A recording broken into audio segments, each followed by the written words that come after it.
밝혔습니다. 최윤종은 지난 17일 서울 관악구 신림동의 야산 등산로에서 30대 여성을 성폭행 목적으로 때리고 숨지게 한 혐의를 받습니다. 최근 최윤종은 경찰 조사에서 피해자의 목을 졸랐다는 취지로 진술한 걸로 확인됐습니다. 피해자가 목 부위를 압박당해 질식사한 걸로 보인다는 부검 1차 소견에 고의성을 뒷받침하는 최윤종의 진술이 더해져 강간 등 살인 혐의가 인정될 가능성이 커졌습니다. 성폭력 처벌법상 강간 등 치사죄는 무기징역이나 10년 이상 징역이지만 강간 등 살인죄는 사형이나 무기징역으로만 처벌됩니다. 최윤종의 포털 사이트 이용 기록에도 성폭행, 살인 예고 관련 기사를 검색한 정황이 나타났습니다. 사건을 넘겨받은 서울중앙지검은 검사 4명으로 구성된 전담 수사팀을 꾸려 보완 수사에 나섰습니다. 검찰은 최윤종의 살인 고의성 등 범행 전모를 밝히는 데 집중할 방침입니다. KBS 뉴스 문예슬입니다. 미국 검찰에 의해 4번째 기소된 도널드 트럼프 전 미국 대통령이 현지 구치소에 출석했습니다. 지난 대선 당시 패한 것으로 나타난 조지아주 선거 결과를 불법적으로 뒤집으려 한 혐의 등인데 이번엔 처음으로 범죄자 기록용 사진인 머그숏까지 찍었습니다. 보도에 김기현 특파원입니다. 현지 시각 24일 저녁 도널드 트럼프 전 대통령이 미국 조지아주 풀턴 카운티 구치소에 자진 출석했습니다. 트럼프 전 대통령은 구치소에 잠시 수감되는 절차를 밟은 후 보석금 20만 달러, 우리 돈 2억 6천여만 원을 내고 20분 만에 석방됐습니다. 이 과정에서 범인 식별용 사진인 머그숏도 촬영했습니다. 트럼프 전 대통령에 대한 머그숏 촬영은 지난 3차례 형사기소에선 생략됐던 절차로 미국 역사상 전직 대통령이 이 머그숏을 찍은 건 트럼프 전 대통령이 처음입니다. 트럼프 전 대통령과 함께 기소된 줄리아니 전 뉴욕시장 등 측근 인사들 역시 머그숏을 찍었고 잇따라 공개됐습니다. 앞서 풀턴 카운티 구치소 운영당국은 모두가 동일한 대우를 받을 것이라면서 트럼프 전 대통령의 머그숏 촬영을 예고하기도 했습니다. 트럼프 전 대통령은 2020년 대선 당시 접전지였던 조지아주에서 패하자 선거 결과를 뒤집기 위해 압력을 행사하는 등 모두 13가지 중범죄 혐의로 기소됐습니다. 트럼프 전 대통령은 모든 혐의를 부인하는 동시에 미국 검찰이 차기 대선에 개입하고 있다는 주장을 폈습니다. 워싱턴에서 KBS 뉴스 김기현입니다. 벨기에 프로축구에서 뛰고 있는 홍현석이 시즌 첫 골을 터뜨렸습니다. 오늘의 주요 스포츠 소식 이유진 기자가 보도합니다. 부상에서 복귀한 뒤 선발 2연승을 거둔 메이저리그 토론토의 유현진이 우리 시간으로 일요일 새벽 클리블랜드를 상대로 시즌 3승째에 도전합니다. 클리블랜드 타선의 기록은 현재 아메리칸 리그 최하위인데다 최근 7경기에서 규정 타석을 채우고 3할대 타율을 기록한 선수가 한 명도 없어 유현진에게 다소 부담이 적은 팀으로 평가되고 있습니다. 벨기에 프로축구 헨트의 홍현석이 유럽축구연맹 유로파 컨퍼런스 리그에서 시즌 첫 골을 터뜨렸습니다. 홍현석은 아포엘 니코시아와의 플레이오프 1차전에서 팀이 1대0으로 앞선 후반 추가 시간 왼발 발리슛으로 골을 터뜨려 헨트의 2대0 승리를 이끌었습니다. 홍현석은 다음 달에 열리는 항저우 아시안게임 축구 국가대표로도 뛸 예정입니다. 지난 5월 아르헨티나에서 열렸던 피파 20세 이하 월드컵 대표팀의 4강 멤버인 수비수 황인택이 포르투갈 무대로 떠납니다. 황인택의 소속팀인 K리그 수원 삼성은 황인택이 포르투갈 1부 리그 에스토릴 프라이아 구단과 1년 임대 선수로 계약했다고 발표했습니다. KBS 뉴스 이호진입니다. 한국은행이 오늘 보고서를 통해 최근 중국 부동산 위기가 글로벌 제조업 경기의 개선을 제약할 것이라며 중국의 저성장이 우리 수출에 미치게 될 부정적 영향이 우려된다고 평가했습니다. 한은은 중국이 올해 리오프닝 이후 재화보다는 서비스 중심으로 중국 내 소비가 회복되면서 제조업 경기에 대한 긍정적 효과가 제약됐다며 최근 부동산 침체 등으로 우려가 더 커졌다고 설명했습니다. 서희초 교사 사망 49제를 맞는 다음 달 4일 교사들의 집단 행동이 예고된 데 대해 교육부가 법과 원칙에 따라 대응하겠다는 뜻을 거듭 밝혔습니다. 장상윤 교육부 차관은 만일 학교장이 재량권을 일탈하여 9월 4일을 재량휴업일로 지정한다면 이는 법령 위반이라고 강조했습니다. 고 최수근 상병 순직 사건 기록에 경찰 이첩 보류 지시 항명한 혐의를 받는 박정훈 전 해병대 수사단장에 대한 군검찰 수사심의위원회 첫 회의가 오늘 개최됐습니다. 수사심의위는 오늘 첫 회의에서 박 전 수사단장에 대한 항명 혐의 수사를 군검찰이 담당하는 것이 적절한지 판단할 예정입니다. 수도권 서부 지역을 남북으로 잇는 노선인 서해선의 일산 연장 구간 운행이 내일부터 시작됩니다. 새로 개통되는 서해선 일산 연장 구간은 기존의 대곡 소사 구간에 이어 곡산과 백마, 풍산, 일산역 등 모두 4개 역 구간이 추가되는 것으로 경의중앙선 역사를 함께 사용합니다.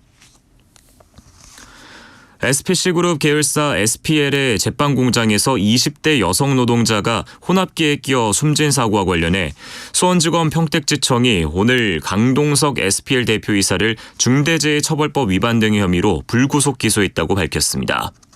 검찰 관계자는 비슷한 게임 사고가 있었는데도 2인 1조 근로자 배치 등 안전조치 의무가 이행되지 않아 노동자가 사망에 이른 사실을 확인했다고 설명했습니다. 창원지검이 홍남표 창원시장과 조명래 2부 시장 등의 정치자금법 위반 사건과 관련해 오늘 창원시청을 압수수색했습니다. 검찰은 홍남표 창원시장과 조명래 2부 시장 등을 상대로 지난해 6일 지방선거 과정에서 수억 원대의 불법 정치자금을 수수했다는 의혹을 수사하고 있는 것으로 알려졌습니다. 오늘 오전 11시 12분쯤 경기도 화성시 향남읍 구문천리에 있는 폐기물 처리 업체에서 불이 나 외주업체 소속인 50대 남성 한 명이 숨졌습니다. 이 불로 많은 연기가 발생하면서 서해안 고속도로 일부 구간이 1시간 10여 분간 한때 통제되기도 했습니다. 정부가 레미콘 트럭 수를 늘리지 않고 현재 상태로 2년 더 묶어두기로 했습니다. 이렇게 되면 16년째 레미콘 트럭 수가 동결되는 것으로 최종 결론은 규제 심사를 거친 뒤 연말쯤 확정됩니다. 최근 주식시장에서 빚을 내서 투자하는 경향이 두드러지고 테마주 중심의 투자 성향이 과열되면서 금융투자협회와 한국거래소가 증권업계 위험관리 강화를 요청했습니다. 증권사로부터 돈을 빌려 주식을 산 신용거래융자 잔고는 지난 17일 20조 6천억 원으로 올해 최고치를 기록했습니다. 문화재청이 국가소유권을 인정받은 국보급 문화유산인 훈민정음 해례본 상주본을 반환해달라고 소장자인 배익계 씨에게 거듭 요청했습니다. 문화재청이 배 씨에게 반환 요청 문서를 보낸 것은 이번이 18번째입니다. 순살공법이라는 비아냥을 들어온 철근누락 아파트 문제와 관련해 경찰이 경기 북부 지역의 의심 LH 아파트들에 대해 강제 수사에 착수했습니다. 경기 북부경찰청 반부패 경제범죄 수사 1대는 오늘 경남 진주 LH본사와 LH 남양주 사업본부, 파주 사업본부 등에 대해 압수수색에 나섰습니다. 정부가 오는 10월 2일을 임시공휴일로 지정하는 방안을 검토하고 있습니다. 10월 2일은 9월 28일부터 10월 1일까지 나흘 동안 이어지는 추석 연휴와 10월 3일 개천절 사이의 평일로 임시공휴일로 지정될 경우 총 6일간의 연휴가 이어집니다. 대통령실 관계자는 오늘 KBS와의 통화에서 여당에서 정부의 10월 2일을 임시공휴일로 지정하는 방안을 건의해 검토하고 있다고 밝혔습니다. 오늘 밤은 전국에 가끔 구름이 많이 끼겠습니다. 경기 북부와 강원 영서, 제주도에는 밤까지 소나기가 내리는 곳이 있겠습니다. 오늘 밤부터 내일 아침 사이 전국 내륙에는 짙은 안개가 끼는 곳이 많겠습니다. 내일도 전국에 가끔 구름이 많이 끼겠고 남부지방은 체감온도가 33도 안팎으로 높아 무덥겠습니다. 내일 아침 기온은 서울 23도 등 전국이 18도에서 24도로 오늘과 비슷하겠습니다. 낮 최고 기온은 서울 31도 등 전국이 28도에서 32도로 오늘과 비슷하겠습니다. KBS 라디오 저녁 종합 뉴스를 마칩니다. 아나운서 남현종이었습니다.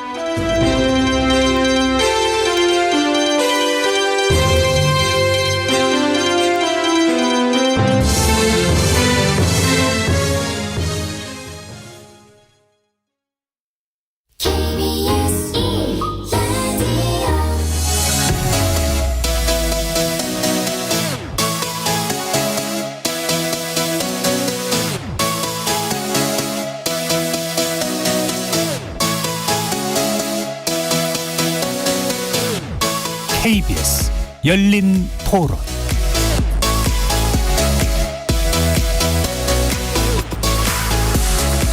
안녕하십니까. KBS 열린 토론 도진기입니다. 목소리가 낯설다 싶으시죠? 저는 여름 휴가를 떠난 정준희 교수님을 대신해서 어제부터 열린 토론 진행을 맡게 된 변호사 도진기입니다.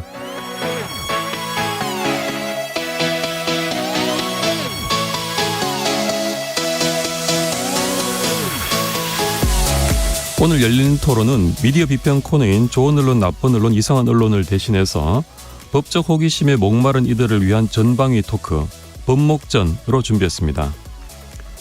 만약에 여러분이 재판을 받으실 경우 사람이 아닌 인공지능 알고리즘이 판사를 맡아 잘잘못을 따지고 형도 정한다면 여러분은 그 판결을 신뢰하시겠습니까? 인공지능, 즉 AI 판사라니 공상과학 소설 이야기인가 싶으시겠지만 실제 여러 나라에서 AI를 재판에 활용하고 있고 우리나라에서도 도입을 고려 중에 있는데요. AI 판사는 정말로 공정한 판결을 내릴 수 있을까요?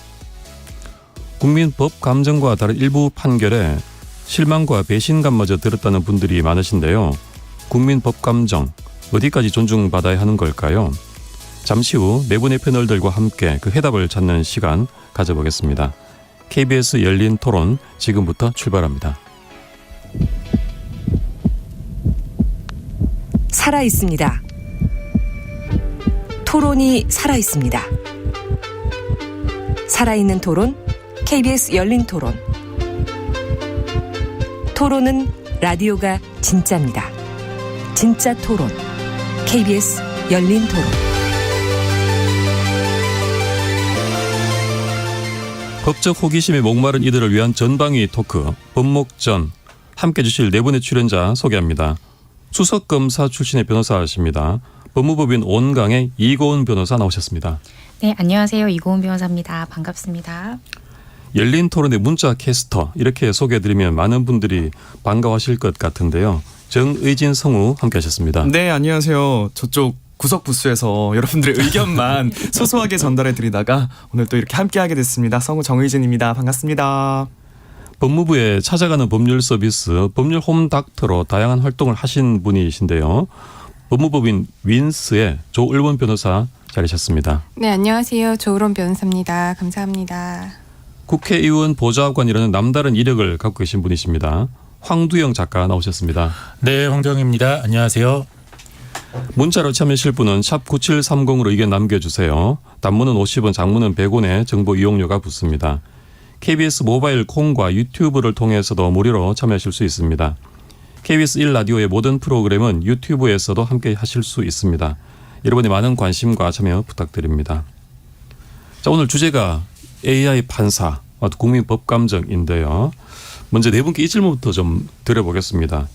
AI 판사 하면 어떤 이미지가 떠오르는지 차례 좀 말씀을 들어볼까요? 먼저 이고은 변호사님. 되게 똑똑할 것 같은데요. 뭔가 약간 인정사정 없을 것 같고 뭔가 냉정할 것 같고 그런 느낌이 듭니다. 네. 황대행 작가님? 저는 좀 무섭다는 생각이 드는데 이 법이라는 게 역사적으로 만들어진 어떻게 보면 인간 지성의 총체고 정치적 노력의 결과물이잖아요. 네.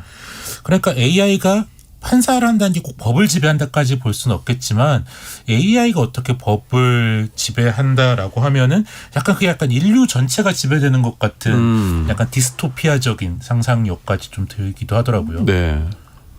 정의진 성우님. 네, 저는 이게 만약에 AI 성우다 했으면 굉장히 부정적인 인식을 먼저 가졌는데 이게 참 모순이라는 생각이 들어요. 제가 네. 다른 분야다 보니까 오히려 좀 더 객관적이고 뭔가 확실한 판결을 더 내려줄 수 있지 않을까라는 생각도 한켠에 들었습니다. 네. 조은 변호사님. 과연 내가 판사님을 설득할 수 있을지 아. 그런 부분 뭔가 피도 눈물도 없을 것 같은 그런 네. 느낌이 많이 듭니다. 네. 확실히 이제 법조인 당사자분들은 좀 생각이 부정적인 연관이 있으시냐 없으시냐가 또 많은 영향이 있는 것 같습니다. 생계에 관련된 사람들이기 때문에 객관적인 느낌을 말할 수 없는 입장이에요. 네. 그래서 말씀을 들어보니까 좀 부정적인 느낌을 갖고 계신 분도 있으시고 또 긍정적인 느낌을 말해주시는 분도 계시고 좀 어떤 그 섞여 있는 듯한 그런 생각이 듭니다. 자, 인공지능이 피고인의 유무죄를 판결하는 세상. SF 소설 속에서 나올 얘기 같습니다만 이미 다른 나라에서는 인공지능을 좀 재판에 많이 도입을 하고 활용도 하고 있다고 해요.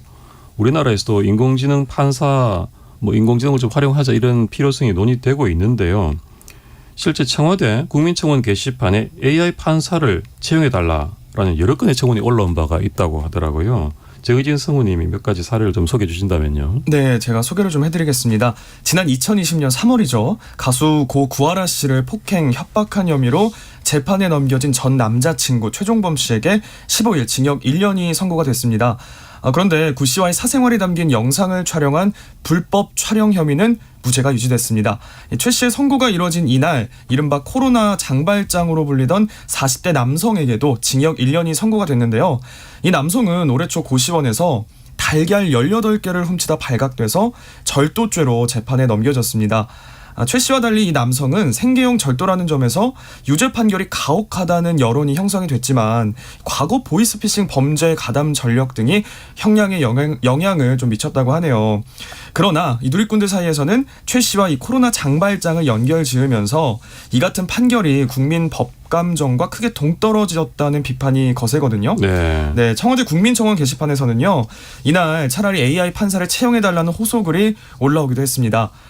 청원인은 모든 사건의 판결이 공정하다면 부정부패는 없어질 것이고 억울한 사람도 없어지게 될 것이라고 주장을 했는데요.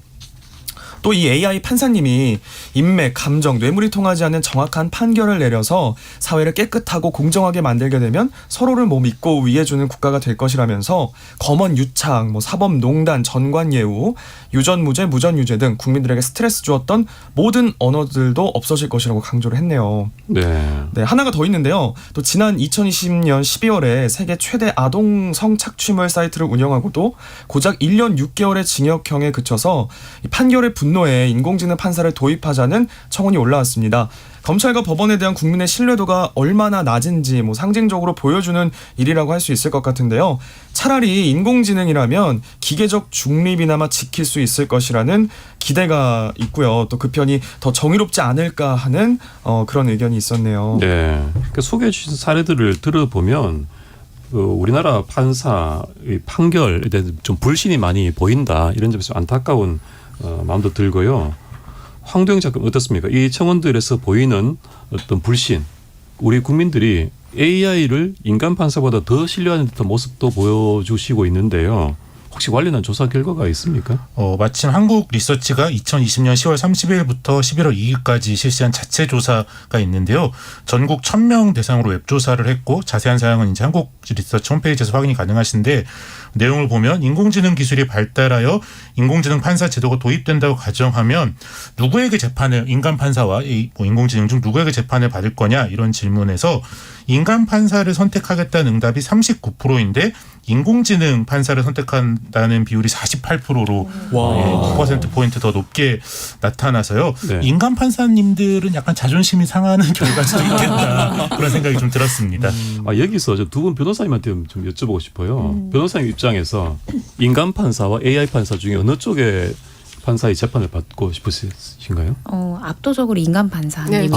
그러세요? 왜냐면은 네. 예외라는 게 이게 이 사건은 절도고 몇 범이야. 그러면은 반드시 징역 1년이야라고 하지만 소년범이고 여러 가지 참작 요소가 있으면 그래도 변호사가 변론을 통해서 또 약간 변론 요지서를 통해서 감형받거나 선처받을 수 있는 여지가 있는데 AI 판사님을 어떻게 설득시켜야 되는지 그게 상상이 잘 안 되는데요. 네, 저도 비슷한 의견인데 네. 이제 AI 판사님이라고 하면 뭔가 모든 데이터들을 다 가지고 있겠지만 그 데이터들이 어떻게 수집됐고 어떻게 학습되어 있는지를 모르는 상황에서 그 판사님을 어떻게 내가 설득시켜야 이 판사님이 내가 원하는 대로, 그러니까 변호사잖아요. 그렇기 때문에 저는 이제 의뢰인의 이익을 위해서 이제 변론을 하면 최대한 내가 원하는 목적을 이루기 위해서 판사님을 설득을 해야 되는데 어떻게 설득을 해야 되는지 감이 서질 않을 것 같거든요. 왜냐하면 그런 알고리즘을 모르는 것이 많잖아. 인공지능이라고 하면 인간이 알 수 없는 부분들이 많으니까.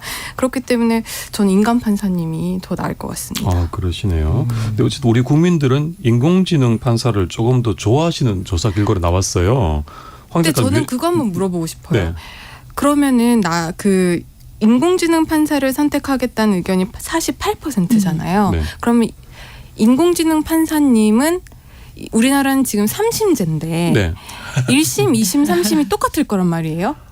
사실 2심, 3심이 없어지는 거죠. 그렇죠. 업데이트가 되지 않을까요? 2심 이후 1심 이후에 합의가 됐다. 네. 그럼 2심에 그러니까 그건 이제 사실관계가 이제 네. 변경되는 건데 똑같은 사실관계라면 1심, 2심, 3심이 필요 없어지는 거잖아요. 그렇지. AI가 그러면 한 이분들은 판결을, 네. 48% 이분들은 자기한테 불리한 결과가 나와도 그냥 1심을 수용하실 것인가? 그런 질문 저는 한번 해보고 싶더라고요. 네. 두 분은 되게 능력이 출중하시고 자신감 있는 변호사니까 내 능력을 인간 판사에게 보여줄 수 있다 그런 태도를 보이시지만 만약에 약간 변호사가 자신감이 없다면 차라리 언제나 같은 결과가 나오는 뭐 AI한테 뭐 기계적으로 좀 하는 게 나을 수도 있겠다. 그렇게 생각할 수도 있을 것 같아요. 어떻게 보면은 변호사의 능력을 보여줄 수 있는 무대가 없어지는 것 아닌가 그런 생각도 좀 또 들고요. 국민 입장에서는 변호사의 능력에 따라 좌우되는 재판을 원하지 않는다 이렇게 볼 수도 있을까요? 그런데 뭐 또 이렇게 워낙 이렇게 두 분, 세 분처럼 출중한 변호사라는 건 또 있기 마련이니까 그것도 어떻게 보면은 어떤 뭐 법률에서의 재밌는 부분 또 우리가 또 어떻게 보면 기댈 수도 있는 부분인 것도 같아요. 네. 제가 만약에 재판을 받는 입장이라면 만약에 제가 죄가 좀 커요. 그러면 인간 판사에게 받을 것 같고요. 너무 억울한 상황이에요. 그러면 저는 AI 판사를 선택할 눈물로 것 같아요. 호소하시려고요. 인간. 그렇죠. 어쨌든 참작의 여지가 있고 말씀하신 것처럼 뭐 1심, 2심 뭐 이렇게 계속 진행이 될 수가 있잖아요. 또 네. 변호도 해주시고 하기 때문에 인간 판사를 선택할 것 같은데 만약에 정말 여지없이 제가 너무 억울한 상황이다 하면은 저는 오히려 AI를 좀 선택하지 않을까 싶기도 지금 합니다. 정의진 성우님 말씀도 억울한 상황에서는 인간보다 AI가 더 진실을 밝혀줄 것이다 이런 믿음을 갖고 계신 거잖아요. 약간의 그런 생각이 좀 드네요. 그럼 황 작가 어떻습니까? 왜 우리 국민들은 이렇게 AI 쪽을 더 신뢰할까요? 일단 뭐 같은 조사에서 보면은 법원의 판결에 대해 얼마나 신뢰하는지 물어보는 응답에 66%가 신뢰하지 않는다 이렇게 대답을 했고 네. 법원에서 선고하는 형벌이 일반적으로 일관성이 있는지를 물어보니까 86%가 일관성이 없다 이렇게 대답을 해서 이제 뭐 성우님뿐만 아니라 많은 국민들이 뭐 현재 재판부를 불신하고 있다라는 거 보고 인간은 좀 편파적이고 또 때로는 실수를 하기도 한다 그런 인식들을 많이 하시는 것 같아요.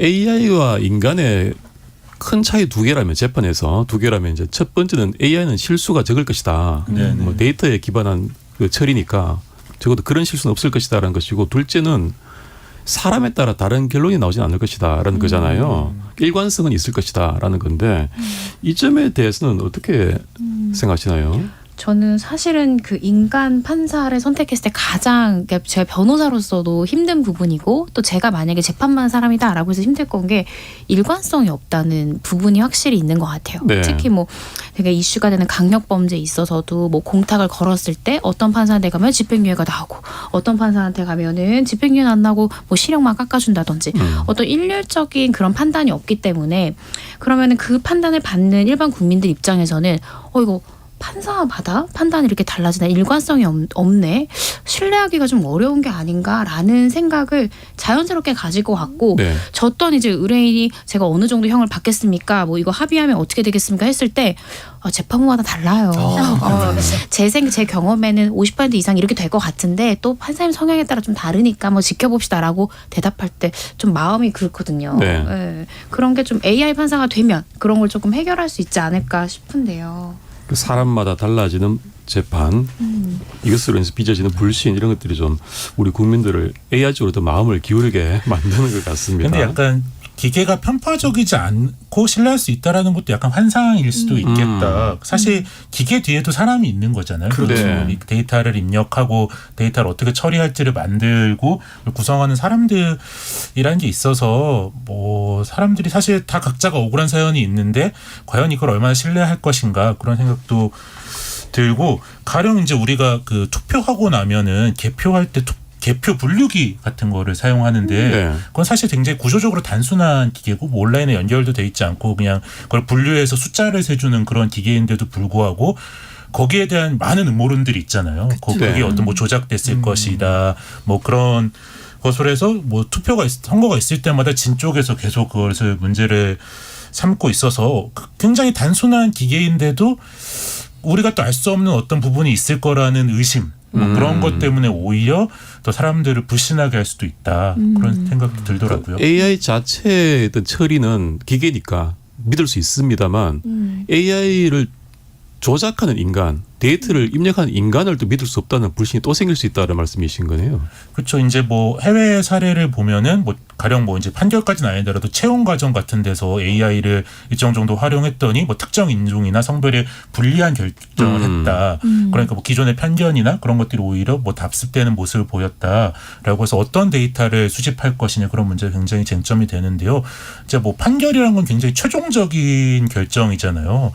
그렇기 때문에 이런 불신을 극복할 수 있을 것인가 그런 건 여전히 좀 남아있는 문제 같아요. 네. 저는 그리고 이제 저희가 AI 판사에 대한 이야기를 하면서 AI 판사를 어떻게 정의할지 좀 먼저 말씀을 좀 나누고 넘어가고 싶은 게 있는데 네. 물론 제가 인공지능 전문가는 아니지만 이제 저도 AI 쪽에 관심이 있고 공부를 하다 보니까 이제 기본적으로 AI 판사는 우리가 이때까지 쌓아왔던 여러 가지 법률적인 데이터, 뭐 판례가 될 수도 있고 법률이 될 수도 있고 여러 가지 해석, 유권 해석이 될 수도 있고 이런 데이터를 인공지능이라는 툴에 넣어서 저희가 원하는 결과값을 도출을 해내는 게 인공지능 판사의 어떤 구조인 거잖아요. 네. 그렇기 때문에 이런 로직이 만들어졌으면 우리가 어떤 새로운 사실을 넣었을 때 어떤 결과를 예측을 해주는 게 이게 인공지능 판사의 역할이라고 하면 네.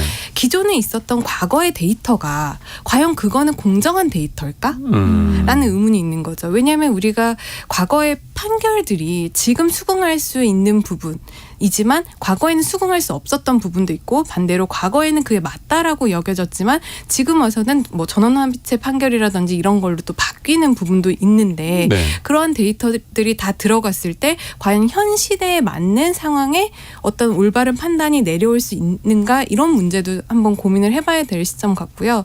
또 하나는 그 데이터 자체가 우리가 데이터라고 하니까 굉장히 객관적인 데이터처럼 보이지만 네.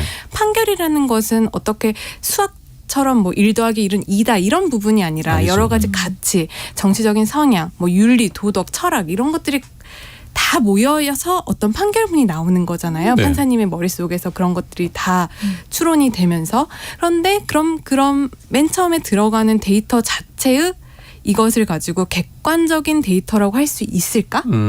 그렇기 때문에 이 객관적이지 않은 데이터를 가지고 학습하는 인공지능이 과연 객관적인 답을 줄 수 있을까?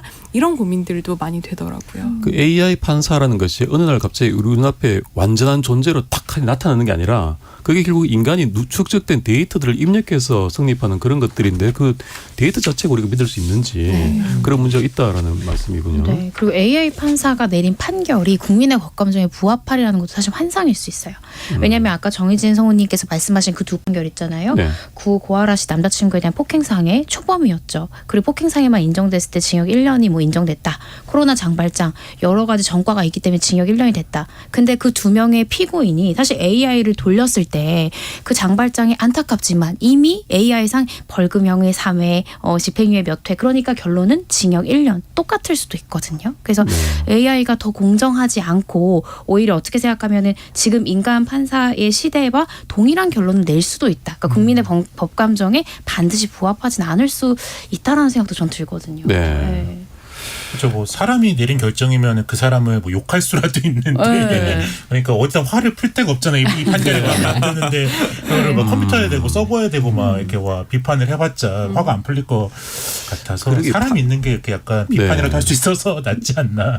우리 형사 재판을 국한에서 보면 그 형을 받은 피고인들이 다 불만이에요. 왜 나만 그렇겠죠. 이렇게 피해자도 책임하다. 불만입니다. 피해자도. 그렇죠. 맞아요. 왜 저 사람 저렇게 형을 약하게 해줘 이렇게 되는데 그게 결국 이제 그 AI라고 했을 때는 그 불만을 어떻게 표출할 수도 없는 거 아니겠습니까? 악플을 이렇게 단다거나 별점을 이렇게 그 재판에서 느끼는 고유에 파생되는 그런 불만이 안 생긴다는 보장은 전혀 없는 거거든요. 네.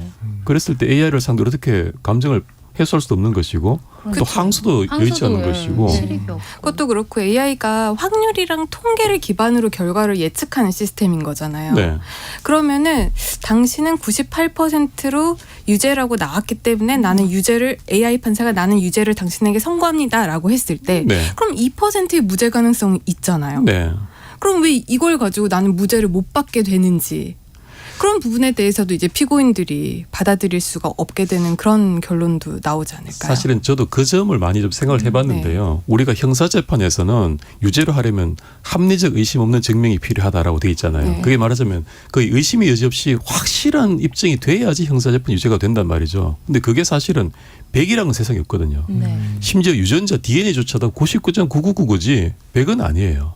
그럼 이것을 입력값을 몇 %가 입증됐을 때 유죄를 할 것인가라고 하는 것도 사실 문제인 거예요. 98로 할 건지 99로 할 건지 대폭 낮춰서만 89로 할 건지 여기에 따라서 억울한 사람이 생겨났다가 줄었다가 또 어떻게 합의를 할 것인지 그런 문제부터도 해결이 안 될 것 같은 생각이 듭니다. 그래서 이제 뭐 해외 사례나 뭐 그런 것들을 보면 AI 판사가 활용될 수 있는 게 되게 이제 다툼의 여지가 없는 사건들, 뭐 그런 것들을 기계적으로 이제 판사가 처리하는 시간을 좀 줄여준다라는 데서 이제 이걸 실제로 AI 판사를 도입하려는 사람들은 착안하는 것 같은데 실제로 국민들이 AI 판사를 요구하게 될 때는 굉장히 복잡한 사건들, 애매한 사건들, 뭐 고려할 지점들이 많은 사건들을 뭐 편파적이지 않게 결정해 줄 것이라는 기대가 있어서 사실 국민들이 요구하는 기대와 지금 AI 판사가 도입될 수 있을까라는 거 시험되는 영역이 좀 완전히 좀 다른 영역인 것 같다는 생각이 들더라고요. 그러네요. 실제로 이제 도입이 가능하고 도입이 논의되고 있는 부분은 전형적인 사건들인데 우리 국민들이 바라는 것은 이제 복잡한 사건, 어려운 사건에서 AI 판사가 명쾌한 결론을 내려주길 원하고 계신다. 그만큼 답답한 게 많으셨던 것 같아요. 정말로 AI 판사를 바라신다기보다는 그동안의 어떤 불만과 여러 가지 감정이 안 좋다 보니까 그런 것들의 어떤 표출이 아닐까 이런 조사 결과가. 지금 당장 AI를 도입해라는 어떤 구체적인 요구라기보다는 그만큼 지금 왜 이렇게 법원이 못하고 있어라는 답답한 마음의 표출이다라는 것이죠. 근데 또 그런 의견도 있으신 것 같습니다. AI 판사의 장점이라고 할 만한 것인데 이제 판사랑 결국 인사에 따라서 좌우되잖아요. 임명권자가 있는 것인데 AI라는 것은 임명권자라는 게 있을 수 없는 기계 알고리즘이니까 임명권자로부터 자유롭게 객관적인 판결을 내릴 수 있다. 특히 이제 정치적 이해관계가 있는 사건에서 좀 중립적으로 독립된 판결을 내릴 수 있을 것이다라는 기대를 갖고 계시는 것 같은데요. 이 점은 어떻게 보시나요? 저는 그거는 완전 착각이라고 좀 생각을 해요. 네. 왜냐하면은 이제 논리적으로 그냥 딱 AI라고 하니까 감정적인 주관적인 요소가 다 배제되니까 뭐 이 사람이 나를 판사로 앉혀놨어도 객관적으로 어떤 결과를 도출할 것이다라고 하지만 아까 말씀드렸다시피 데이터들을 입력하는 것도 사람이 하는 것이고 알고리즘도 기본적인 세팅은 사람이 하는 거잖아요. 그리고 어떤 데이터를 집어넣을지도 사람이 판단을 하는 것이고 나중에 어떤 결과값을 나오도록 이렇게 좀 튜닝을 하는 것도 사람이 하는 건데 그렇게 되면은 모든 부분에 있어서 다 사람의 영역이 개입이 된 사람의 개입이 들어간다라고 하면은 결국에는 사람의 주관적인 판단 기준이 거기에 들어갈 수밖에 없다. 그렇기 때문에 겉으로 보이는 건 되게 객관적이더라도 심지어는 이 AI를 내가 선택을 해서 우리나라 법원에 다 도입을 하자라고 했을 때 이 AI가 어떤 정치적 편향성을 가졌는지 아니면 정치적 편향이 되게 알고리즘을 구성을 했는지 이 부분이 외부로 드러나지 않는 점이 하나가 있고 또 어떤 AI를 쓸 것인지 결국엔 어떤 사람이 결정을 하는 거잖아요.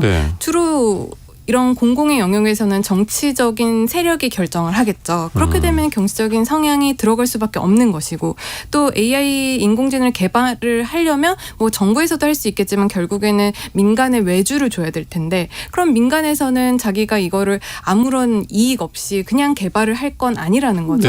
그럼 또 민간에 있어서의 어떤 이익적인 요소가 거기에 우리가 모르게 숨어 들어가게 될 것인데 그러면 이거를 주관적인 영역의 요소라든지 아니면 정치 중립적인 요소를 우리가 아예 배제할 수 있느냐 정치적인 요소를 아예 배제할 수 있느냐 저는 그렇게 생각하지 않고 오히려 정치적 이해 관계에 조금 더 밀접해질 수도 있는데 표면적으로는 되게 객관적인 것처럼 보일 수는 있겠다 이런 생각은 들더라고요. 그 정치적 이해관계가 얽힌 사건에서 AI들을 판결을 시키면 그거 자체는 객관적일 수도 있을 겁니다만 임명권자로부터 독립됐다는 의미에서는 그런데 또 결론이 마음에 안 들면 저거 세팅 누가 했어? 라고 또 이제 이해할 수 있는 문제라는 거죠. 구글 걸 써서 그렇다. 네이버 걸 썼으면 문제가 나올 수 있었다. 이런 얘기가 나올 수도 있죠. 또 완전히 독립되긴 힘들 것 같아요. 그러게요. 또 저 AI를 만든 회사는 또 어떤 자본으로부터 독립된 건 아닐 것이고 그렇죠. 또 공공기관이 그 회사가 만들었다. 정치로부터 독립된다는 보장도 사실은 없는 네. 거잖아요. 그렇죠. 이제 정치적 독립성이라는 것이 그런 방식으로 좀 지켜지기는 좀 어려운 것 같고, 근데 뭐 어떤 정치적 독립성이 게 진짜 사실 약간 이상의 어떤 인 거지. 그게 참 그렇게 뭘 배제함으로써 도달할 수 있는 단계는 아닌 것 같다는 생각이 좀 들어요. 네. 저는 약간 생각이 다른데 네. 저는 결국에 AI 판사의 도입의 목소리를 높이는 건 국민들이 결국엔 정치권의 이해관계에 판사의 판결을 휘둘리는 것이 아니냐의 불만이 굉장히 크다고 생각하거든요. 네. 그래서 그 마음을 호소하기 위해서 차라리 인간 판사 필요 없어, 엘리트 필요 없어, 나 AI 판사한테 판결 받을래. 그러면 이 현 정권에 기반한 이런 판결 안 나오고 지난 정권은 이렇게 냉혹하게 하고 이러한 시비가 걸리지 않을 것 같거든요. 그런 점에서 저는 모르겠습니다. 그 AI 판사가 세팅을 어떤 정권에서 하질 않고 진짜 정말로 객관적인 방법으로 세팅이 된다면 사실은 정치적 이슈로부터 자유로워질 수는 확실히 있을 거라고 생각이 들고, 저도 검찰에 있었습니다만 임명권자의 눈치를 안 본다는 건 사실은 모르겠습니다. 각자의 그게 있겠지만 내 다음 임지가 걸려 있고 내가 검사로서 혹은 내가 판사로서의 어떤 그 라인이 이제 결정이 되고 이런 거에서 과연 100% 자유로울 수 있을까라는 생각이 들기도 하고, 그리고 또 그렇게 이제 정치적으로 이슈가 되는 판결을 AI가 판사가 내린다면 그거에 대한 후폭풍도 좀 덜하고 그 판결을 받아들이는 국민들도 조금 더 객관적으로 받아들이고 여기에 뭔가 시시비비가 없겠지, 그래도 객관적으로 판단했겠지라고 생각할 수 있는 부분이 있을 것 같아요. 저는 그래서 정치적으로는 좀 자유로울 수 있을 것 같다. 예, 그런 생각이 듭니다. 아마도 AI 판사를 개발하고 세팅을 하게 된다면 어떤 정부나 거기서 하기보다는 사법부에서 담당하겠죠. 그래도 비교적 독립된 기관인 거기서 하니까 좀 믿어볼 수 있다, 이런 의견을 또 주신 것 같고요. 그러면 인공지능 판사가 인간 판사보다 더 나을 수 있을지 그런 기대를 갖고 이런 말씀들을 하시는데, 문제는 기술적으로 그게 가능하냐라는 거거든요. 그게 뒷받침돼야지 일단 진행이 될 것 같은데, 어떻습니까? 인공지능 판사가 기술적으로 가능할까요? 일단 해외 사례를 좀 봐야 될 것 같아요. 2019년에 에스토니아에서는 이 7,000유로 하나로 이 950만 원 미만, 그러니까 소액 사건에 대해서는 이 소액 민사 재판에 대해서 AI 판사를 시범 도입하겠다 이렇게 발표를 했는데요. 그러니까 이게 7,000유로가 950만 원을 넘는 배상이 나오는 거는 인간 판사가 판단하고 그 미만은 이제 AI 판사가 판단하도록 되어 있다. 한번 시범해 보겠다라는 거죠. 왜냐하면은 이 소액 민사 사건 같은 경우에는 절차나 유형이 좀 정형화되어 있기 때문에 이게 간단한 규칙을 학습하고 또 이 기초적인 증거의 분류나 검색을 좀 비교적 쉽게 자동화시킬 수 있다라는 점에 착안해서 이제 AI 판사를 소액에 대해서 한번 도입을 좀 해보겠다 이렇게 발표도 했고요. 미국에서도 보면 민간 기업 이 노스포인트사가 개발한 컴파스라는 알고리즘을 미국의 판사들이 판결이나 이 가석방 결정을 내릴 때 범죄자의 재범 가능성을 예측하는 도구로 활용하고 있다고 합니다. 그래서 실제 미국 대법원에서도 이 컴파스를 참고 자료로 사용할 수 있다 이렇게 판단하고 있고 실제 판결에도 활용을 하고 있다라고 합니다. 근데 문제가 아까 저희 서두에 얘기했듯이 이 컴파스 자체가 편향될 수 있다는 거죠. 그래서 과거에 어떤 특정 인종들이 많은 좀 약간 좀 불리한 판결을 받았다 이러면 그 데이터가 많이 축적되어 있어서 현재도 어떤 특정 인종에게 불리한 판결을 내릴 수 있는 편향성을 가지고 있다 이런 또 문제점도 제기되고 있습니다. 그러니까 AI를 재판에 좀 도입해서 활용을 시도하는 나라들의 경우에는 아까 말씀하셨듯이 복잡한 쟁점을 가진 그런 사건보다는 간단한 사건, 심플한 사건에서 일단 적용을 해보고 있는 것 같습니다. 근데 아무래도 이제 민사 같은 경우는 절차도 복잡하고 금액도 뭐 또 들다 보니까 또 많은 분들이 그냥 포기하시는 경우도 있는데, 이런 게 조금 대중화가 되면 어쨌든 간소화된 절차에 비용도 조금 절감이 되면 뭔가 또 좋은 점이 생기지 않을까 생각도 드네요. 네. 우리나라로 생각하면 그 형사에서 구약식 사건 있잖아요. 그러니까 저는 벌금형. 네, 벌금형이 되면서 우리나라에 도입하면 어디 도입하면 괜찮을까? 약식 사건 괜찮겠다. 네. 왜냐면은 결국 검사가 기소하는 사건의 사실 50% 이상이 약식 명령 사건이고 대부분 검사들이 약식 처분을 할 때는 혐의를 인정하고 굉장히 간단하고 또 벌금 액수를 정형화시킬 수 있는 사건이니까 만약에 AI 판사를 시범적으로 도입한다 그러면 이 약식 형사 재판의 약식 사건에 좀 도입해 보면 괜찮지 않을까 저는 그런 생각이 들었습니다. 네. 근데 형사 사건은 어떻게 보면 좀 형량 같은 경우는 가치 판단이 많이 들어가는 거라서 불평불만이 좀 생길 수 있는 여지가 많은데 반면에 민사 사건 같은 경우는 정말 알고리즘에 따른 재판이잖아요. 네. 그래서 좀 소액 민사 같은 경우는 AI 도입이 조금 현실적으로 기술적으로 가능하지 않을까 싶은 생각도 드는데 어떨까요? 그러니까 저는 이제 AI 같은 거는 답이 있는 것에는 굉장히 탁월하게 결과값을 우리가 받아볼 수 있다라고 생각을 해요. 네. 그러니까 우리가 바둑 같은 거가 알파고가 나왔을 때 맨 처음에 인간이 뭐 알파고를 이길 수 있겠는가. 막 결국에는 이제는 바둑의 분야에 있어서는 이제 인공지능이 인간을 능가한다는 게 어느 정도 입증이 된 부분이잖아요. 왜냐하면 바둑은 굉장히 변수가 한정적입니다. 네. 그 바둑 줄 안에서 여러 가지 변수들의 함수의 관계인 거거든요. 그렇기 때문에 어떻게 보면 답이 정해져 있는 곳에서의 변수의 움직임으로 나오는 거니까 이런 부분에 있어서는 인공지능이 객관적인 결과를 도출을 할 수 있겠다라고 생각이 되는데 네. 재판을 보면 과연 답이 있는 것인가라는 생각이 들어요. 그러니까 특히 민사재판은 아까 변호사님 말씀하셨지만 어떤 알고리즘에 의해서 어떻게 답이 나오는 것처럼 로지컬하게 흘러간다라고 해도 형사재판에 있어서는 굉장히 말씀하셨지만 가치 판단적인 요소가 많이 들어가거든요. 네. 특히 우리가 형사재판 이 흐름을 보면 맨 처음에 사실관계를 확정을 하잖아요. 네. 사실관계를 뭐 진술이라든지 증거 이런 것들로 이제 확정을 하게 되는데 이 사실을 인정하기 위해서 여러 가지 증거들을 우리가 이 증거들이나 진술이 신빙성이 있는지 일관성이 있는지 이런 부분을 가지고 사실관계를 인정을 하는데 일관성, 뭐 신빙성 이런 부분을 과연 AI가 판단을 할 수 있을까?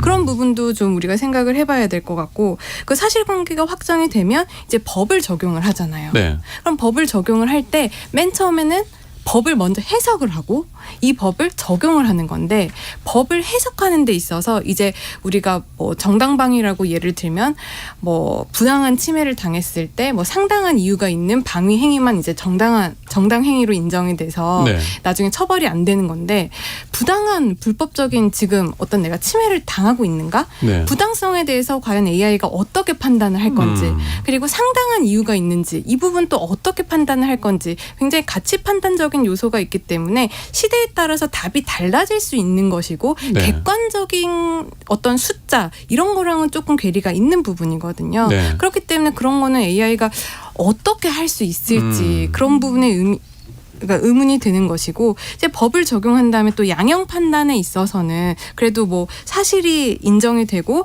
법 적용이라든지 이것까지 넘어가면 물론 양형에서는 조금 우리가 쉽게 적용을 할 수 있을 것 같아요. 이런 사실이 인정되고 이런 법이 있으면 그러니까 수학 계산식처럼 양형에 있어서는 좀 계산 컴퓨터 하듯이 좀 나올 수 있는 분야라고 생각하는데 네. 그 전에 앞서서 아까 말씀드린 사실관계 확정이라든지 법 해석 적용의 문제에 있어서는 인공지능이 과연 할 수 있을까?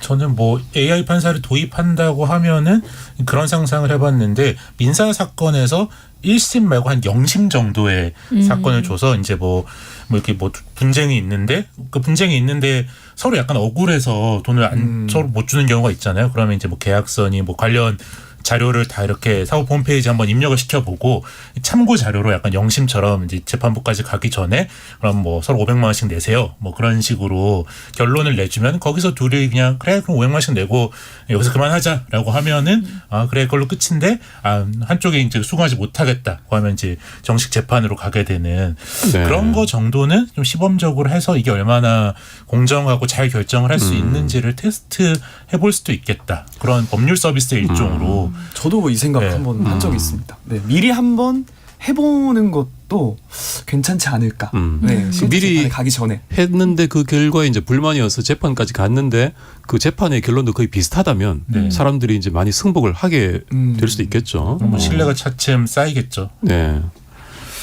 자, 그럼 이 AI가 좀 더 범위를 넓혀서 우리 이제 판사뿐 아니라 우리 오늘 패널 분들 직종에 자기 직업에 AI가 도입될 경우를 한번 가정해서 얘기를 좀 넓혀보고 싶은데요. 장단점이 어떤 걸까? 먼저 정혜진 성우님부터. 네. 사실 저희 분야 같은 경우는 이미 AI 분야가 많이 도입이 됐어요. 네. 그래서 일반 멘트나 내레이션, 뭐 오디오북 이런 쪽에서는 AI가 일반적으로 지금 많이 쓰이고 있는 상황이거든요. 네.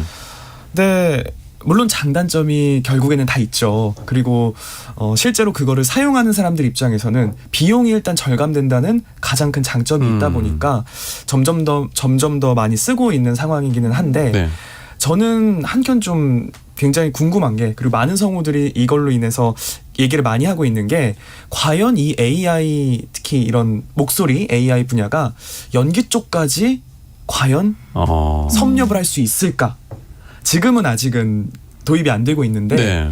계속해서 지금 시도를 하고 있단 말이죠. 네. 네, 이게 과연 저희가 주로 하고 있는 그런 어떤 목소리 연기 분야까지 될까라는 의문이 좀 있고, 네. 그렇게 된다면 다른 일을 좀 찾아야 되지 않을까. 많은 성우들이 참 지금 표정이 좀 슬프셨습니다. 많이 슬픕니다. 네. 미국 배우 조합에서 지금 뭐 파업을 하는 이유 중에 하나잖아요. 그렇죠. 그 AI 배우를 도입. 헐리우드 배우 조합. 예, 이건 하겠다는 분들이. 작가들도 위기이지 않을까요? 챗 GPT 이런 것도 나오고. 네, 이제 그만 쓰려고. 맞아요. 참. 그러니까 작가라는 것이 독창성도 있지만 사실 굉장히 또 기능적인 측면, 이 사람이 어떤 요구하는 것들을 이 톤에 맞춰서 쓰는 그런 기능적인 면들이 사실 많이 있어서 네. 그런 것들은 아직 한국어 텍스트는 조금 부자연스럽긴 한데 영어 텍스트는 굉장히 자연스럽고, 또 얼마 전에 네이버에서 한국어 AI를 굉장히 발전시켜서 이제 출시한다 그런 뉴스를 봐서 아, 이것도 한번 뭐 내 미래를 걱정하는 차원에서 테스트를 해봐야겠다 그런 생각을 좀 했습니다. 네. 정말 소설이나 이런 글쓰기 분야도 키워드만 입력하면 생각보다 꽤 그럴싸하게 결과물이 나오는 걸 보고, 야, 이제 AI가 진짜 분야를 안 가리는구나 라는 생각이 들었어요. 그 소설도 플롯상 어떤 전개 이런 키워드를 막 섞어서 순열 조합으로 돌리면 오히려 인간의 상상력보다 더 기발한 얘기가 나올 수도 있을 것 같거든요. 그렇죠. 뭐 그래서 영어권 국가에서는 막 그런 거를 이제 공모전 같은 데 내가지고 수상하기도 하고 그런 문제들이 있었죠. 위기의 시대입니다. 근데 그쵸, 대부분은 다 달가워하지는 않으실 거예요. 네. 그 직종에 있으신 분들은. 네. 그러니까 어떤 직종이든지 인공지능을 어떻게 활용하는가 이런 기술적인 고민과 더불어서 이런 고민이 계속 이어지는 것 같습니다. 자, 관련해서 마무리 말씀을 한마디씩 주신다면요. AI 판사가 도입되면은 신속한 판결은 가능할 것 같습니다. 네. 근데 과연 정확한 판결이 나올까요? 그 정확성이라는 게 반드시 법 몇 조 얼마가 아니라 사건마다 그 특이성이 있고요. 들여다봐야 되는 것들이 있거든요. 그러니까 가슴이 따뜻한 AI 판사가 나올 수 있을까? 저는 아직은 잘 모르겠습니다. 네.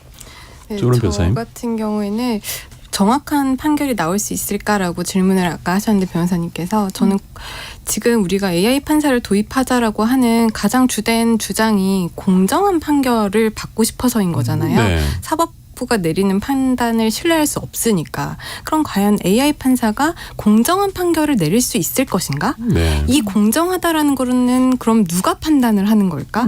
공정한 판단이라고 AI가 내렸는데 국민들이 그게 또 싫으면은 그건 또 공정하지 않은 판단이 되는 거잖아요. 네. 그렇기 때문에 과연 AI가 우리가 모두 만족하는 공정한 판결을 과연 내릴 수 있을지 저는 의문이고요. 아까 말씀드렸다시피 인공지능의 그런 기술적인 분야에서의 한계 때문에 AI 판사는 저는 안 나올 것 같은데 앞으로도 안 나왔으면 좋겠고요. 다만 이런 인공지능 분야가 많이 개발이 돼서, 그러니까 뭐 좋은 조수 내지는 비서로서 충분히 활용 가능하니까 이거를 어떻게 활용할지 많은 사람들이 같이 공부하고 그러면 여러 가지 효율성을 높일 수 있지 않을까, 그런 생각은 듭니다. 네. 우리 청취자분들이 많이 의견 주셨는데요. 정의진 성우님이 스튜디오에 나오셨으니까 여기서 한번 좀 읽어주시죠.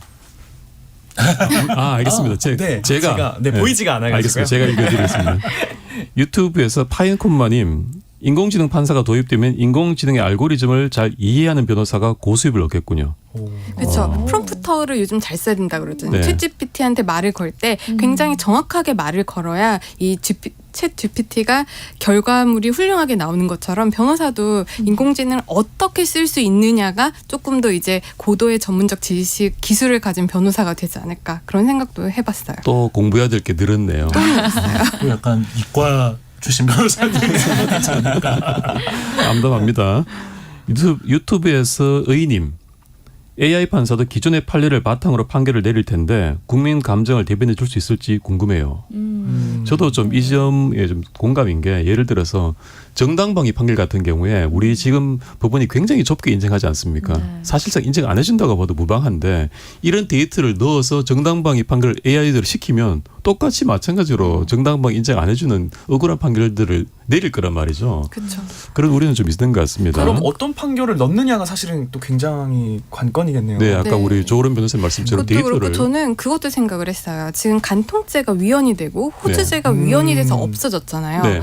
그런데 이 간통죄가 없어진 게 단순히 사회적인 여론이 변해서인가? 뭐 그것도 주요한 이유가 되겠죠. 그러면 그런 사회적 여론이 바뀌었다라는 데이터만 가지고 AI 판사가 이제는 막 전원 합의체 판결로 이걸 위헌이라고 내려버리고 헌법재판소 판결 위헌이라고 내려버리고 이럴 수 있을까? 네. 그런 문제도 우리가 생각을 해봐야 된다고 생각을 하고 그런 부분에 대해서는 AI가 굉장히 취약하다고 생각을 하기 때문에 네. 변화하는 그런 폐쇄적인 공간이 폐쇄적인 숫자들이 아닌 변화하는 상황에 있어서의 인공지능의 대처 능력에 대해서는 저는 굉장히 의문을 가지고 있습니다. 네, 그렇습니다. 자, 일부에서는 AI 판사의 도입에 관련한 여러 가지 면모들, 논의들을 좀 살펴보는 시간 가졌습니다. 자, 여러분은 지금 KBS 열린 토론과 함께하고 계십니다. 토론은 치열해도 판단은 냉정하게. 복잡한 세상을 바꾸는 첫걸음은 의외로 단순할지도 모릅니다. 평일 저녁 7시 20분 당신을 바꾸는 질문.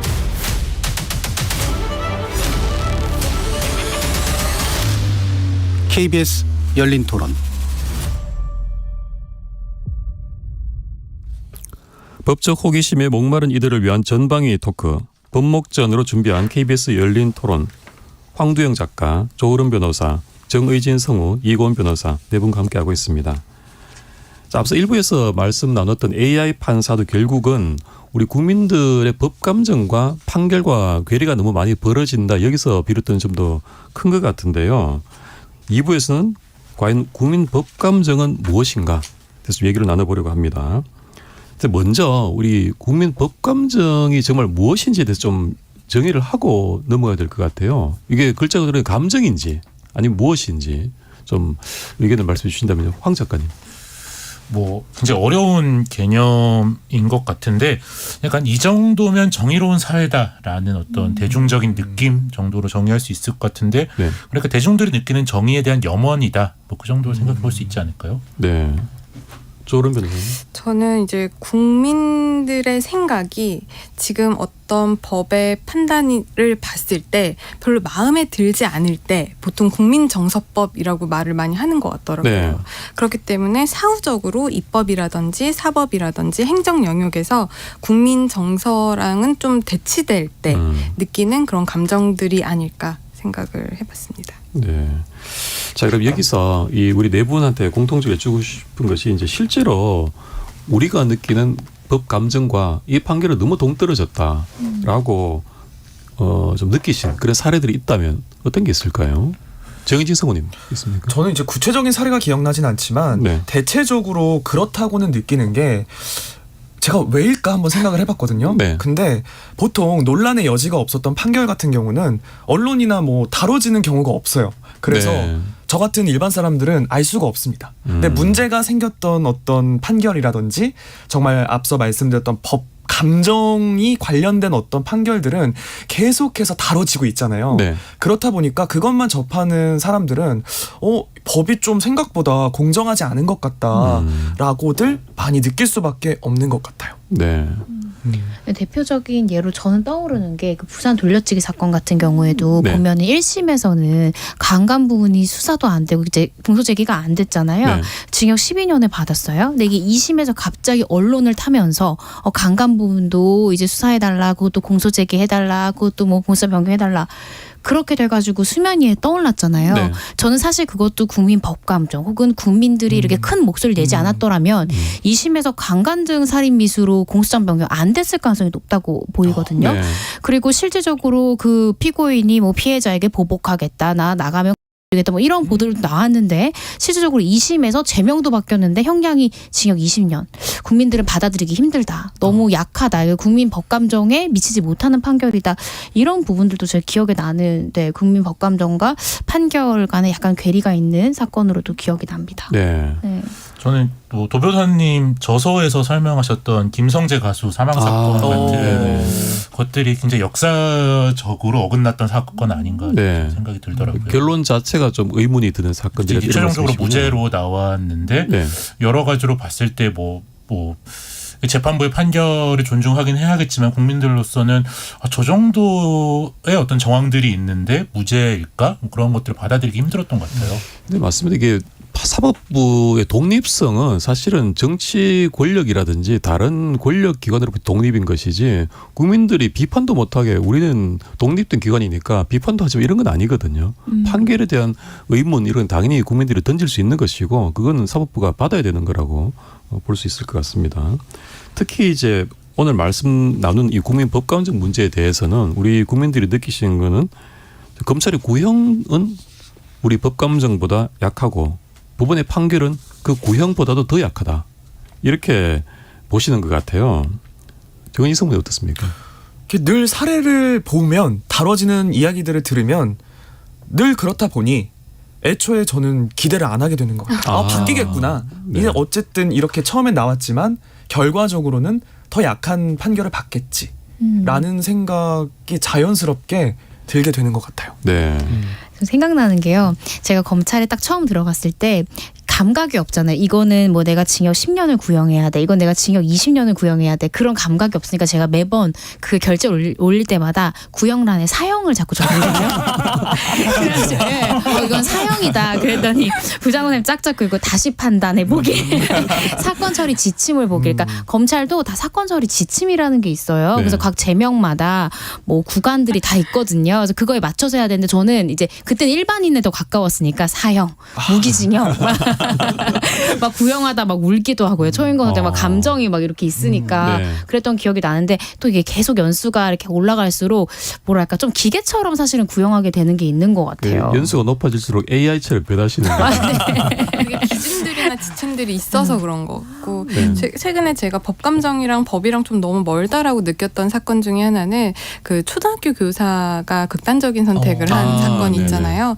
그래서 이제 책임 원인이 뭐 어떤 학교 폭력의 가해자 부모에게 있다. 이 부모가 너무 과도하게 갑질을 했다라고 하는데 많은 국민들이 그 갑질 처벌해야 되지 않느냐라고 되게 공분을 많이 하셨어요. 네. 근데 실질적으로 우리가 뭐 작가님이나 성우님 같은 경우에는 모르겠지만 법률가인 입장에서 봤을 때 이 갑질을 특별히 처벌할 수 있는 규정이 좀 없잖아요. 네. 이런 걸 보면서 법감정은 이렇지만 그러니까 법 현실은 또 이런데 그런 생각도 되게 많이 해봤습니다. 네. 그렇죠. 이제 뭐 아까 뭐 구하라 씨 사망 사건도 그렇고 어떤 뭐 나쁜 짓이라고 할 수 있는 것들을 행동을 했는데 그 결과가 그냥 그 피해자가 참고 넘어가는 경우도 있고 그 어떤 더 비극적인 상황으로 넘어가는 경우도 있는데 그래서 애초에 그 가해를 하신 분이 한 행위와 이 결과가 좀 서로 다를 때 참 처벌하기 어려운 문제는 항상 있는 것 같아요.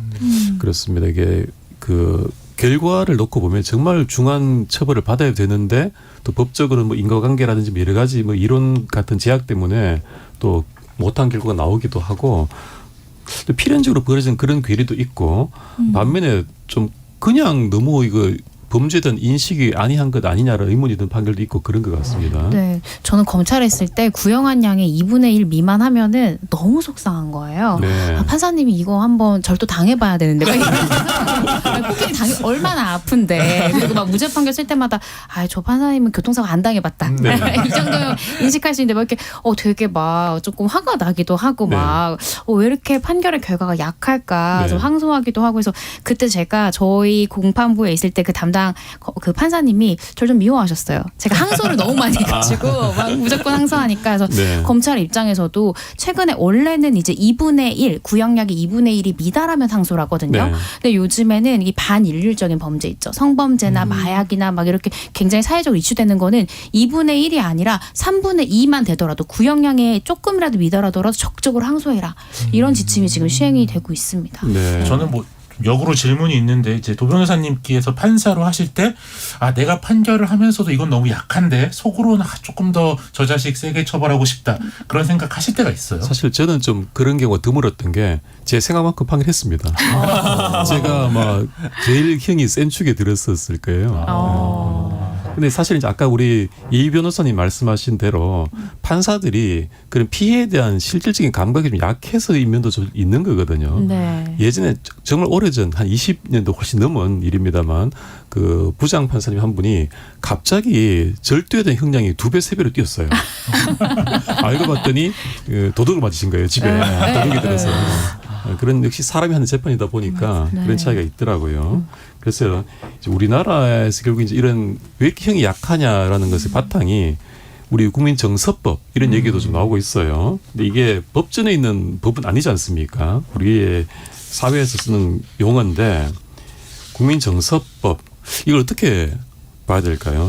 조론 변호사님. 결국에는 이제 국민들이 이 판단에 대해서 아까도 말씀드렸지만 국민들이 대다수가 생각했을 때 좀 맞지 않다라고 생각하는 국민들이 가지는 어떤 정의라든지 상식 이런 것들이 이제 국민정서법에 해당을 하는 것 같고 네. 이와 대비되게 이제 실정법에서는 이런 정의나 상식보다는 실정법적인 어떤 법적 정의, 그러니까 법에 정해져 있는 정의, 절차적 정의, 그리고 법적 안정성 이런 것들을 가지고 있다 보니까 아무래도 이런 것들을 강조하게 되다 보면은 국민들이 가질 수 있는 주관적인 정의라든지 상식과는 좀 대치될 수 있는 부분이 생기는 거잖아요. 네. 그렇기 때문에 그런 데서 이제 국민정서법이 나오는 것 같고 또 저는 또 이제 국민정서법이 과연 그러면 좋은가라는 걸 생각을 해봤을 때 국민정서라고 하는데 이 국민은 과연 누구인가? 네. 100% 국민이 우리나라 모든 국민이 이 판결에 대해서 다 비판하나?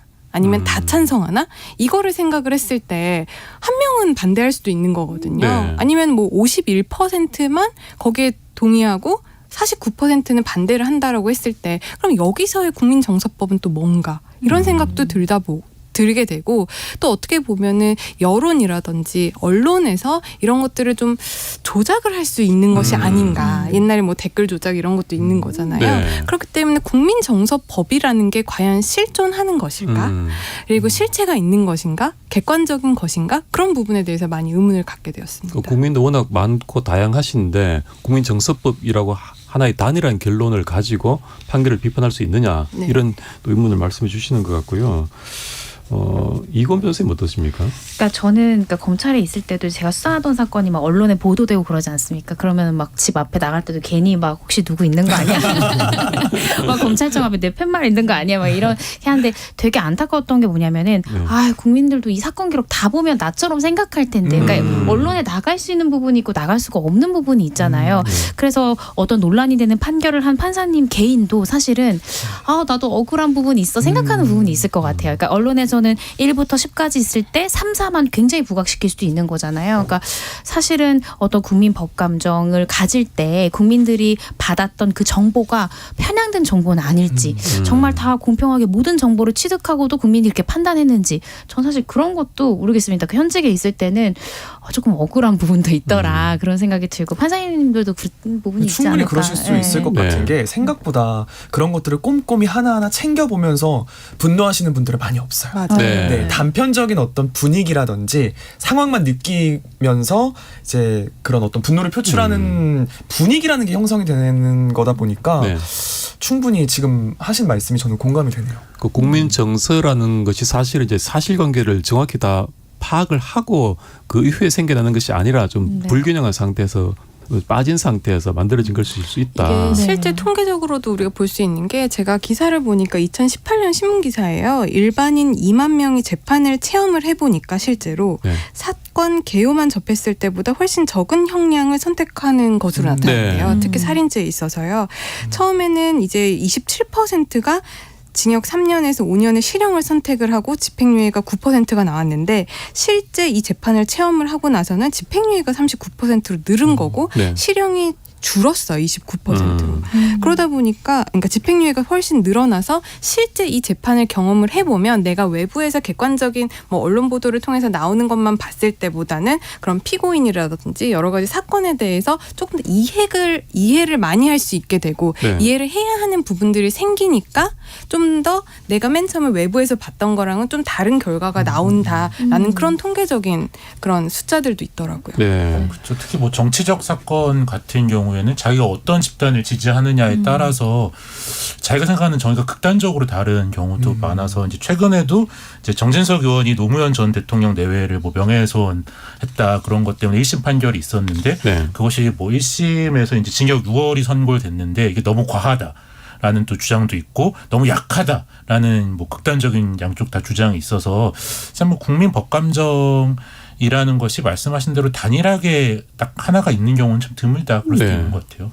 그리고 이제 황 작가님과 우리 정성우님한테 여쭤보고 싶은 것이 이게 국민정서법이란 것이 사실 이제 어떤 민의를 대표하는 것일 수도 있는데 재판은 사실은 이 민주주의 다수결은 아니거든요. 네. 재판은 민주하고는 사실 민주 절차는 아니고 소수가 다수의 어떤 그 민의가 막 일방적으로 관철되는 것을 좀 그 위험을 그 피하기 위해서 재판이란 것이 오히려 소수자 어떤 의미에서든지 간에 소수자의 어떤 그런 입장을 좀 지키기 위해서 룰을 지키기 위해서 만들어진 그런 면이 있어서 좀 어떤 민의, 국민 정서와 좀 배치되는 길을 가게 되는 면도 있을 수 있다고 보시는지 어떻게 보시나요?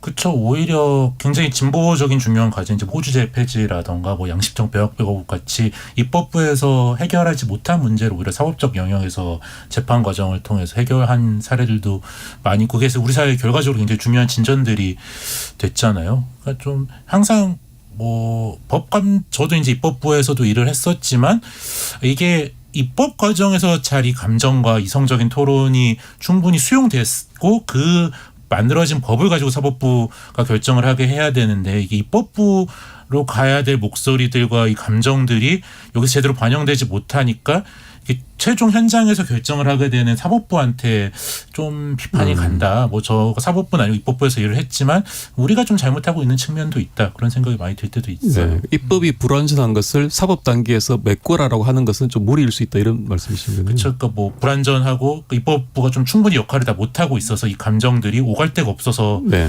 최종적인 결정을 하는 저 단위에 가 있다. 그런 생각이 그렇게 들어요. 보면 국민정서법이라는 게 입법의 영역에서는 굉장히 사용할 수 있다라고 생각을 하는데 이게 아까 변호사님 말씀하신 것처럼 이제 사법에 뭔가 입법에서 못한 책임을 넘기는 거에는 굉장히 무리가 있다. 왜냐하면 우리나라는 네. 법치주의잖아요. 네. 법이라는 건 이미 만들어져 있는 법을 적용을 하는 거지. 네. 이 적용에 있어서 뭐 여기 또 주관적인 요소라든지 국민들의 여론, 정서 이런 게 들어가면 아까 AI 판사 또 불러와야죠. 객관적이어야 되니까 판결은.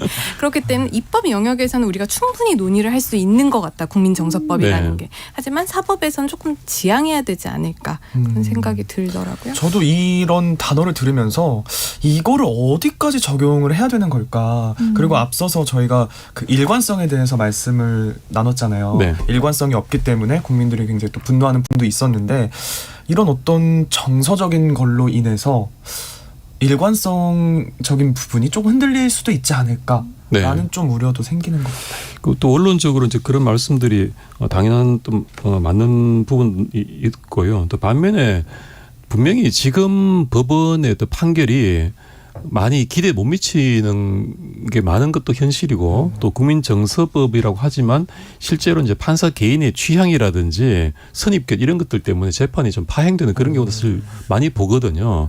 그런 것 때문에 국민참여재판으로 좀 보완하자 이렇게 해서 시민들이 직접 재판을 하시는 그런 제도가 좀 만들어져 있는데 우리 황 작가님과 정성우님 같은 경우에 국민참여재판 배심원이 원래 이제 그 의무적으로 통지가 오면 가셔야 됩니다만 그렇군요. 네, 그 예비군 통지 같은 거예요. 가셔야 됩니다만 여러 가지 피할 수 있는 방법이 얼마든지 있습니다. 그래서 뭐 얼마든지 있는데 만약에 이 배심원으로 참여할 기회가 있고 노도 할 수 있다. 그렇다면 한번 해보시겠습니까?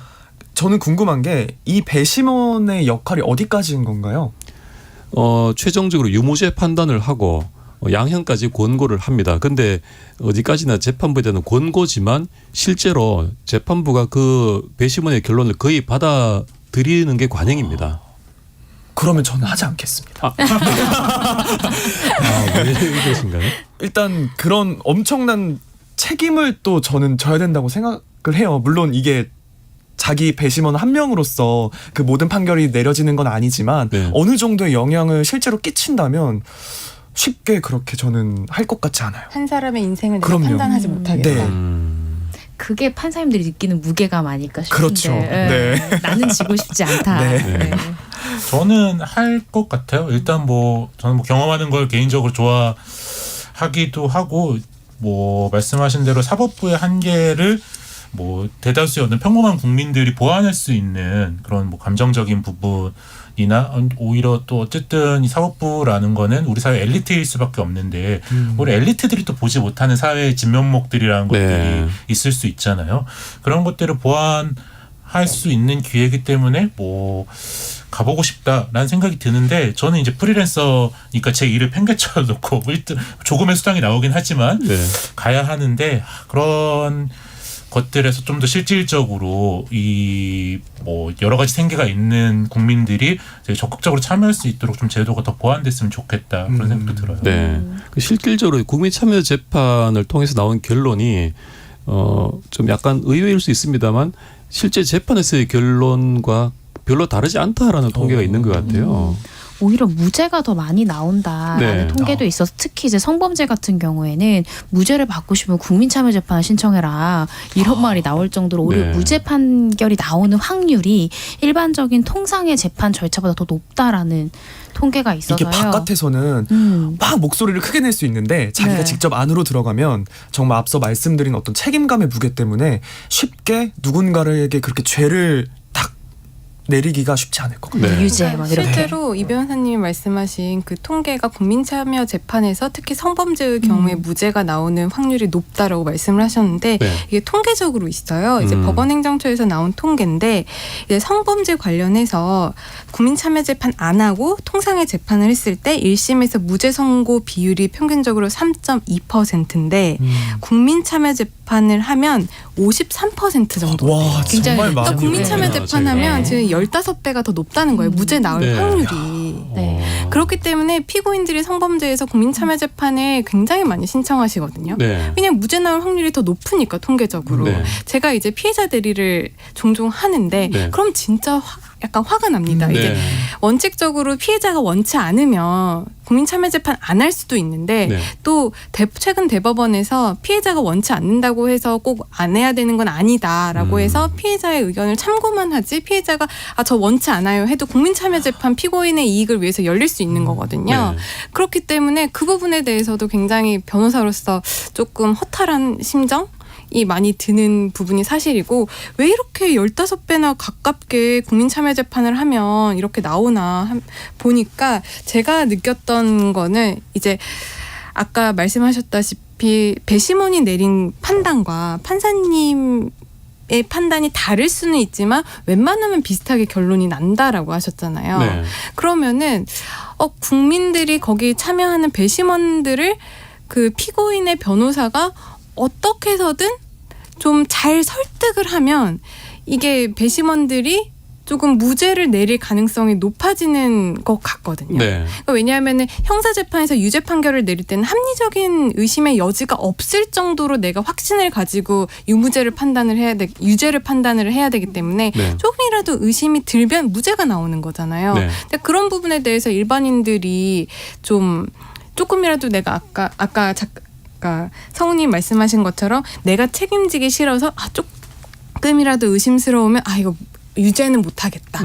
이렇게 하다 보니까 또 국민참여재판에서 이렇게 무죄율이 높게 나오는 것이 아닌가 그런 생각도 들기 때문에 네. 그런 부분들 이제 참여재판이 10년이 넘었잖아요. 도입된 지. 그렇기 때문에 여기에서 생기는 부작용이라고 우리가 생각했던 것들을 조금 더 고쳐나가야 될 시점이 온 게 아닌가 그런 생각도 많이 해봤습니다. 네.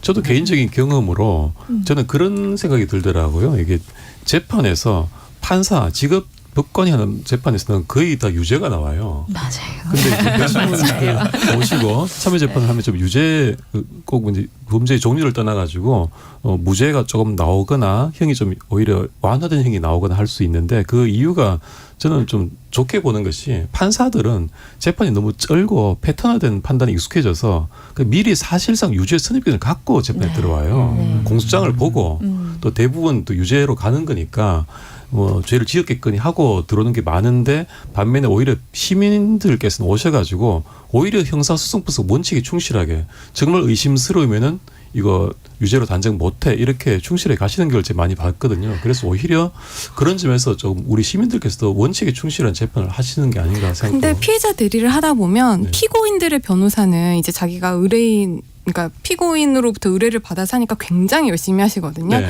근데 모든 검사님들이 그런 거는 아니지만 이제 피해자를 대리한다고 볼 수 있는 검사님들은 피고인들의 변호인들에 비해서 조금 재판에 있어서 노력이 조금 덜한 것 같다라는 느낌도 들 때가 있어요. 네. 그리고 거기에 더 나가서 피해자가 그 재판 과정에서 당사자가 아니다 보니까 피해자가 할 수 있는 게 굉장히 한계가 있거든요. 네. 그렇기 때문에 국민참여재판에서 피해자가 할 수 있는 건 별로 없는데 피고인이 할 수 있는 건 뭔가 굉장히 많아 보이는 네. 그런 느낌을 지울 수가 없기 때문에 그런 부분도 좀 국민참여재판이 아까 판사님께서 뭐 유죄의 심증을 가지고 들어왔다가 이거를 조금 개선하는 뭐 그런 좋은 점도 있겠지만은 그렇다고 한다면 피해자들의 권리도 조금 더 보강을 해야 되는 게 아닌가라는 생각도 많이 들었습니다. 네. 현실적으로 국민 참여 재판에 있어서 국민 법 감정이 잘 반영되고 있다고 보시나요?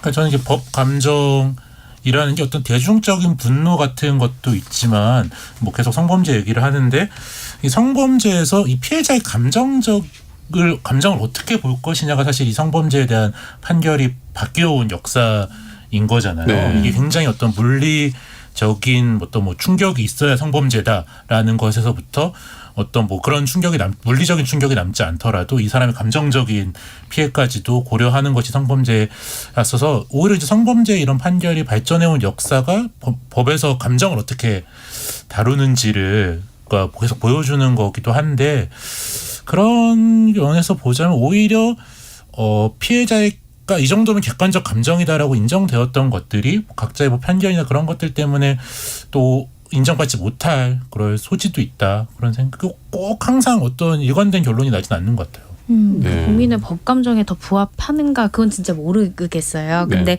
성범죄 사건에서 이제 국민참여 재판을 할 때 전 제일 안타까웠던 게 사실은 이제 피해자 입장에서는 통상의 재판으로 가면 판사랑 검사랑 이제 뭐 피고인 쪽 변호사랑 피해자 변호사 요 정도만 있는 상태에서 이제 진술을 한단 말이죠. 근데 그것도 굉장히 부담스럽단 말이죠. 피해자 입장에서는 다 남고 남자들도 많고 하는 데서 막 얘기하는 게 근데 국민참여 재판을 하면 정말 많은 배심원 앞에서 내가 여성으로서의 그 수치스러운 기억들을 얘기한다는 게 많이 위축되고 얘기를 할 때 더 많이 주저되고 근데 그 모습이 배심원들은 거짓말하니까 저렇게 주저하는 거 아니야? 저렇게 자신감 없는 거 아니까 비칠 수도 있을 것 같아요. 그래서 그렇게 무죄 판결률이 좀 높았던 거 아닌가라는 생각도 들어요. 그리고 그렇게 위축되니까 피해자분들이 진술이 조금 바뀔 수 있단 말이에요. 그러면 신빙성에 때문에 또 탄핵돼 버리고 그러면 또 무죄 판단이 나올 가능성이 높아져 버리고 그런 문제도 있습니다. 네. 자 오늘 그 1부에서는 AI 판사 또 2부에서는 국민 법 감정을 주제로 토론을 나눠봤습니다. KBS 열린 토론 이것으로 모두 마무리하겠습니다. 오늘 토론 함께해 주신 이고은 변호사, 정의진 성우, 조으름 변호사, 황도영 작가 네 분 모두 감사합니다. 감사합니다. 감사합니다. 저는 다음 주 월요일 저녁 7시 20분에 다시 찾아뵙겠습니다. 지금까지 KBS 열린 토론 도진기였습니다.